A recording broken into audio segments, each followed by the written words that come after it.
There's something deeply unsettling about the people who live right next to us. The ones we share walls with, wave at from our driveways, the ones we think we know. But sometimes the greatest threat doesn't come from the woods or the unknown. It comes from the house next door. Tonight, you'll hear 3 terrifying true stories about neighbors who crossed every boundary of fear. Stories that will make you question every smile, every knock at your door, every sound in the night. So turn off the lights, put on your headphones, and whatever you do, don't look out your window. These are 3 scary true neighbor horror stories. Story 1, the man upstairs never left. I moved into this old duplex last winter after a breakup that nearly broke me. 7 years with someone I thought I'd marry, only to find out she'd been seeing someone else for months. I just needed to disappear for a while, lick my wounds somewhere no one knew my name. So when I found this creaky, slightly run-down place on the edge of town listed for way too cheap, I took it without asking too many questions. At first, it felt like a clean slate, new space, quiet street, no expectations. But right away, there was something off about the place, particularly the way sound traveled through the old wood, especially at night. Just above my bedroom ceiling, I could hear the floorboards creak under slow, deliberate footsteps, always starting around midnight and continuing until 3 a.m., like someone pacing the same path over and over again, heel to toe, heel to toe. The first week, I brushed it off, figuring it was just my upstairs neighbor, maybe a shift worker or someone dealing with insomnia. But I realized something strange. I never saw them, not once. Not in the hallways, not outside getting mail, not through the windows, not even when I locked myself out and the landlord came by with a spare key. When I finally worked up the nerve to ask him, he paused longer than I was comfortable with before telling me the upstairs unit was vacant. It had been since August when the previous tenant, an elderly man, died in his sleep. That was months ago, which didn't make sense because every night the pacing continued. Then other things began happening, subtle at first. The unmistakable smell of stale cigarette smoke wafting down through the vents, even though the whole building was listed as non-smoking. The dragging of something heavy, maybe a chair, across the floor above me, leaving long groaning scrapes that echoed in the silence. The occasional unmistakable creak of someone sitting down and then standing back up again. And worst of all, a series of knocks, always 3, always soft and deliberate, directly above my bed at 3:13 a.m. sharp. I tried to rationalize it, blame it on pipes or the building settling, but I knew better. So I started recording it with my phone. Every time I did, I caught nothing. Just static, silence, or files that wouldn't even play, as if whatever was making the noise didn't want to be captured. Then came the shadows, strange slivers of movement filtering through the cracks in the ceiling, darting past like someone was walking just above me in a loop, never stopping, never resting. The air in my apartment also started to grow colder, even with the heat on, a bone-deep chill that clung to the walls and seemed to emanate from the ceiling. One night, unable to sleep and trembling from weeks of anxiety and sleepless nights, I used the key the landlord had given me just in case. I went upstairs, flashlight in hand, each stair groaning beneath me as I climbed into the dark, unoccupied space above my own apartment. The moment I opened the door, a wave of cold air slammed into me, unnatural, bone-deep cold, like walking into a crypt. The smell inside was worse, stale rot, mold, and something metallic beneath it all, like old blood. The furniture was still there, covered in dusty white sheets, looking like ghosts of a life long gone. The fridge was full of rotting food, a festering stench, and newspapers from months ago were stacked in uneven towers, their headlines faded and forgotten. As I stepped deeper in, my foot brushed against something on the floor, a child's toy, a porcelain doll with one vacant eye staring up at me. Before I could process it, the door slammed shut behind me with a deafening thud, and the flashlight flickered violently, casting erratic shadows that danced like specters before steadying. That's when I saw him, in the far corner, sitting perfectly still in a wooden rocking chair. He was pale as candle wax, face sagging like it was melting, with milky eyes locked onto mine and a faint, knowing smile that made my stomach twist into knots. His skin was translucent, almost luminous in the faint light, and I could see the dark veins beneath. His breath, if he was breathing, was silent, Before I could scream, the floor cracked beneath my feet with a sound like splintering bone, and I fell, except I didn't fall. Not really. I blinked, and I was suddenly back in my bed, gasping, covered in sweat, my heart hammering against my ribs. But something felt profoundly wrong. The ceiling was different, closer, yellowed with water stains I didn't recognize, stains that looked like maps of despair. The sheets beneath me weren't mine. They were rough, scratchy, and smelled of dust and decay. The room smelled like mildew and smoke, and the faint, persistent scent of rotting flesh that now seemed to permeate the very air. When I turned to sit up, my body didn't move, not like I wanted it to. Instead, it rocked slightly back and forth, a slow, rhythmic sway. And then I saw the reflection in the dusty window across from me. I was in the chair in his chair. My eyes weren't mine anymore. They were glassy, sunken, dead, and reflected the faint, sickly yellow light of the room. From below, I heard the muffled thud of a moving truck. Someone new arriving, dragging boxes into his old apartment. And I felt it start again. The pacing, the knock, and the new voice, muffled but clear, saying, "I wonder who lives upstairs now." All I could do was watch and wait. The cold that had permeated my old apartment now settled deep within my bones, a permanent chill that would never leave. Story 2. The basement window. When my wife and I bought the quiet little house at the far end of the cul-de-sac, it felt like we were finally getting everything we'd worked for: space, peace, safety. But from the moment we moved in, I felt eyes on us, like we were being studied, measured, not by nature or random chance, but by the neighbor next door, a man named Mr. Harrow. He introduced himself with an overpracticed smile and a plate of brownies that neither of us dared eat. While he never said or did anything outwardly threatening, there was something deeply wrong with the way he was always there, standing on his porch when we came home, pretending to prune his bushes while watching us carry groceries, always smiling, never blinking. Like he was waiting for us to do something he didn't approve of. His eyes held a disturbing flatness, devoid of any genuine warmth. At first I dismissed it as my own city-warped paranoia, but it got harder to ignore the feeling that his friendliness was a mask stretched too tight over something cold and calculating. He'd wave, but his hand movements were stiff, unnatural, almost robotic. Things escalated when I started fixing up the basement, an unfinished, damp-smelling space with exposed pipes and a tiny shoulder-height window at the back that faced directly toward the neighbor's fence. One night while I was down there moving boxes, a sound caught my attention, a faint scratching like fingernails on glass. I froze, listening. Then I saw something outside that window, a flicker of movement, like someone ducking just out of sight. When I ran outside, heart pounding, there were faint, strangely long footprints in the frost leading from the fence, but no sign of anyone nearby. My breath plumed in the cold air as I scanned the empty yard, a growing dread tightening my chest. Though my wife tried to reassure me, she began locking the basement door at night, drawing the curtains in every room, and asking me if I ever felt like someone was in the house when we were asleep. A question she asked with increasing frequency and a haunted look in her eyes. Then came the breathing sound, soft but unmistakable, rising up from the floorboards around 2 or 3 a.m. It wasn't the rhythmic breathing of sleep, but a shallow, raspy inhale and exhale, like someone struggling to breathe through damp earth. One night, she woke me up in a panic, whispering that she heard the basement door creak open and footsteps on the stairs, slow and heavy, coming up towards our bedroom.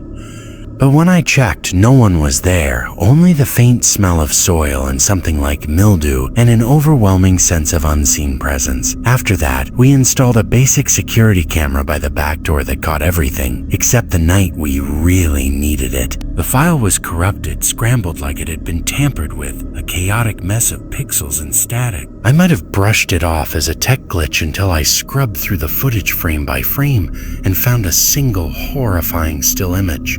The neighbor, Mr. Harrow, standing just outside our door, facing the camera with a blank, dead-eyed expression, unmoving, not even trying to hide, just watching. His mouth was a thin, cruel line, and his eyes were black, reflective pools that seemed to drink in the darkness. When I reported it to the police, they said there was nothing they could do. No crime had been committed. And besides, Mr. Harrow was a well-known, well-liked member of the neighborhood, a pillar of the community, they said with a dismissive wave. They basically told us to stop overreacting, their tone suggesting I was delusional. But after that night, I couldn't shake the feeling that something was coming, something monstrous and inevitable. I became obsessed with the basement, especially that little window. I found myself drawn to it, staring into the impenetrable darkness beyond. One evening, as I shone a flashlight on the glass, I noticed deep, deliberate scratches on the inside of the glass. Long, deliberate gouges like someone had clawed at it trying to get out, not in. The glass was so thick, it was almost impossible. I asked my wife if she'd seen them, but she just stared at me blankly and asked, her voice chillingly calm, "What if it's not him we need to be afraid of?" That night, she didn't sleep, just lay in bed, wide-eyed, flinching at every creak in the house, her breathing shallow and ragged. The next morning, she was gone. No note, no explanation. Only her phone on the floor in our bedroom with the screen shattered and a video paused mid-frame. When I hit play, my blood turned to ice. It was a video she'd taken from the living room window that day, showing the neighbor mowing his lawn, but in the reflection of the upstairs window behind him, someone was standing there inside our house watching, and the worst part? It looked exactly like me, wearing clothes I didn't own with a grin I couldn't fake, and that same dead, hollow stare I'd seen in Mr. Harrow's eyes. The figure in the reflection then raised a hand, slowly, deliberately, and waved directly at my wife. In a frenzy, I ran next door, pounding on the neighbor's door, demanding answers, but no one answered. I peeked through the windows to find the place completely empty. No furniture, no signs of life, not even dust disturbed on the pristine floorboards. It looked like it had been vacant for years. When I called the police again, they told me something I still can't process. The house had been unoccupied for over 2 years, ever since a couple named the Harrows vanished under mysterious circumstances. And when they emailed me the photo from the original missing persons report, I dropped the phone, because the man in the image was the same one I'd spoken to almost every day since moving in. The same man who'd given us those brownies. Now every night I hear footsteps in the basement, slow and methodical, moving beneath me as I lie awake in bed. Sometimes I think I hear my wife calling my name, a faint, desperate whisper from below. But I know it's not her. I know it's not her. Last night I checked the basement camera again. There was a new video.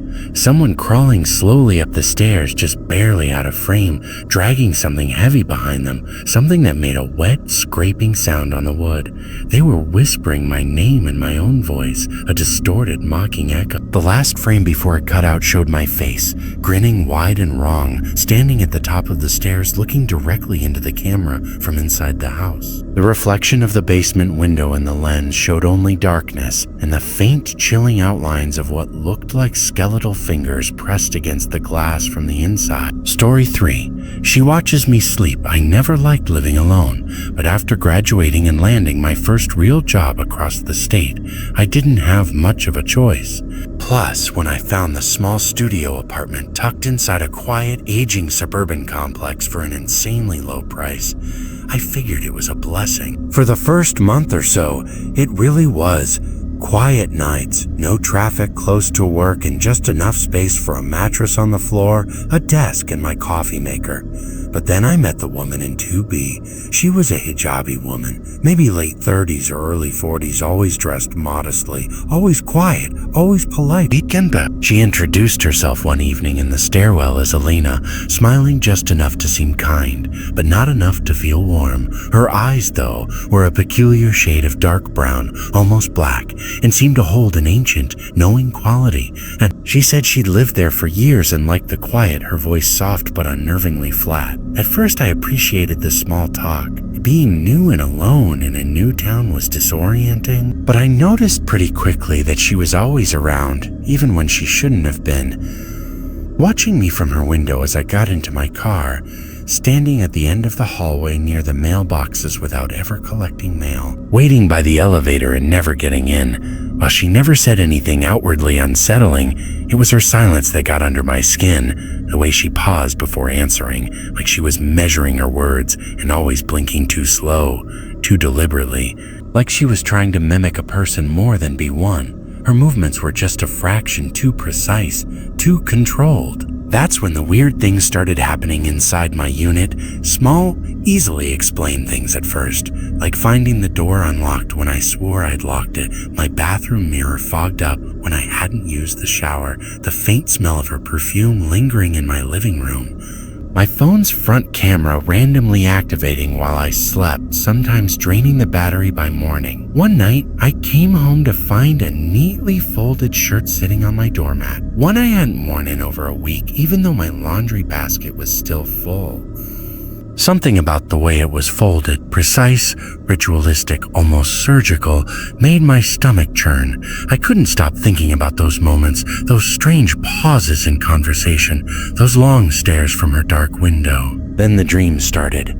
Always the same, her face hovering inches above mine in the dark, her eyes wide and unblinking, whispering words I couldn't understand, the syllables stretched out in foreign, sometimes clicking sounds or guttural gasps like a language not meant for human tongues. Every time I woke from those dreams, my chest was tight, like something had been sitting on it, pressing the air from my lungs, and my sheets were always tangled like I'd been thrashing all night, fighting some unseen force.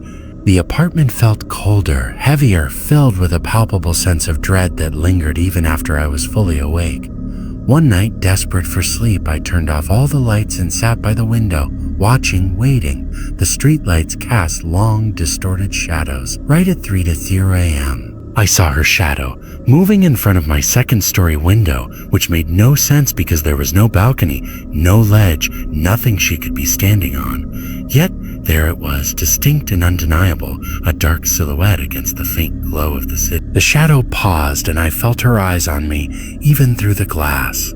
The next morning, when I confronted her in the hallway, she didn't deny. Instead, she just stared at me blankly, her black eyes unblinking, and said, her voice flat and devoid of emotion, "You left the door open again," then turned and walked away without another word. I stood there frozen, a chill creeping up my spine, realizing she hadn't even asked what I meant, like she already knew what I'd seen, what I'd felt. That night, I bought a hidden camera and set it up in my room, facing my bed, not expecting to see anything, but needing to know, needing proof to cling to my sanity.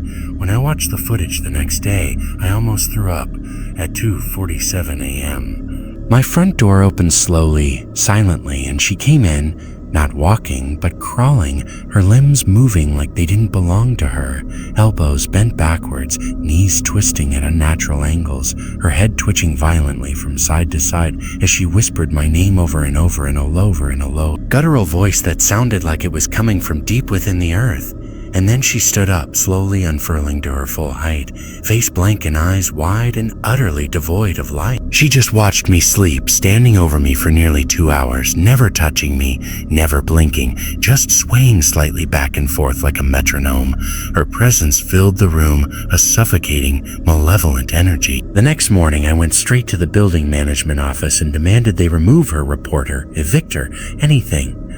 But the manager looked at me like I was delusional, a faint, pitying smile on his face, and said, "A 2B, that unit's under renovation. No one's lived there since 2018. We had an asbestos problem. When I dragged them upstairs, the door to 2B was sealed shut, wrapped in thick plastic boards nailed across the frame, official warning signs plastered over it. Thick layers of dust covered the ground undisturbed, an enormous spiderweb stretched across the hallway corner, sparkling in the dim light. It was clear no one had been in there for years. That night, shaken and paranoid, I locked every door, bolted every window, and even stacked furniture against the main door.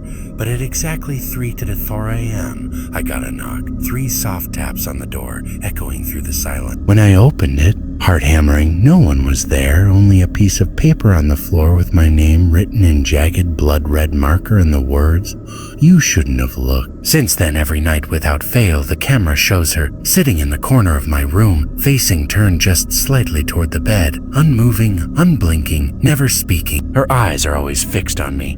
I've stopped checking the footage because I can't take it anymore. The sight of her is too much, but I still feel her, watching, waiting. Last night, I woke up with my fingernails caked in dirt, not ordinary dirt, but thick, dark, cloying soil, and my bed sheets were soaked in a thick, foul-smelling substance that I can only describe as basement rot, a stench of decay and damp earth that clung to everything. I'm starting to lose time now, hours gone with no memory, my fridge full of food I never bought, strange unidentifiable stains on my clothes, my body sore like I've been moving heavy things, my muscles aching with an unnatural fatigue, and the worst part, I don't remember going into tube, but something tells me I did, and I don't think I came back alone. Some neighbors borrow sugar, others borrow things they were never given permission to take, like your privacy, your peace of mind, or your sleep. If you've ever had a strange feeling about someone living near you, maybe you were right, because evil doesn't always wear a mask. Sometimes it wears a smile from the house next door. Thanks for watching. Sleep well tonight. If your neighbor lets you.